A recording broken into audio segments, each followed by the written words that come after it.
Hi! Welcome to my channel Padma Ravinder. ఈరోజు నేను fish curry చేస్తున్నాను. ఫిష్‌ను ఉప్పులో కడుక్కున్న తర్వాత పుదీనా, 2 టమాటాలు, కడిగి పెట్టుకున్న చింతపండు, ఉల్లిపాయలు గ్రైండింగ్ చేసుకోవాలి.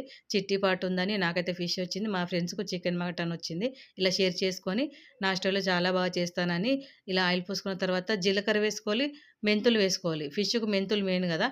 ఇవి ఫ్రై అయిన తర్వాత మనం గ్రైండింగ్ చేసుకుంది అది సూప్ మొత్తం పోసుకున్న తర్వాత ఇలా పసుపు, ఉప్పు, కారం, ధనియాల పొడి ఇవన్నీ యేసుకొని ఇది పచ్చి వాసన పోయేంత వరకు మనం మంచిగా సిమ్‌లో పెట్టేసుకొని ఇది ఫ్రై అయ్యేదాకా కలుపుకొని అప్పుడు ఫిష్ వేయాలి. నా స్టైల్‌లో చాలా బాగా చేస్తాను. మీరు కూడా ట్రై చేసి కామెంట్ బాక్స్‌లో కామెంట్ చేయండి.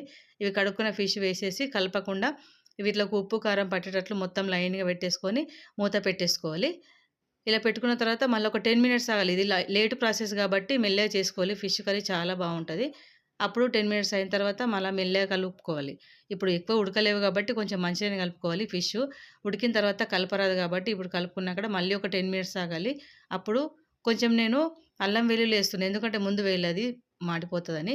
ఇవి కూడా పచ్చిమిర్చి తర్వాత వేసుకున్న టేస్ట్ చాలా వస్తదని. కొత్తిమీర కట్ చేసుకున్న పచ్చిమిర్చి వేసుకొని మళ్ళీ 10 మినిట్స్ అయిన తర్వాత ఇలా మెల్లగా కలుపుకోవాలి. ఇలాంటి వీడియోస్ మరిన్ని రావాలంటే లైక్ చేయండి, షేర్ చేయండి. నా ఛానల్ సబ్స్క్రైబ్ చేసుకోండి. నా స్టైల్‌లో చాలా బాగా చేస్తాను. వావ్! సూపర్ టేస్ట్ అయింది. ఫిష్ కర్రీ చాలా బావుంది. వావ్! మిర్చి చూడండి.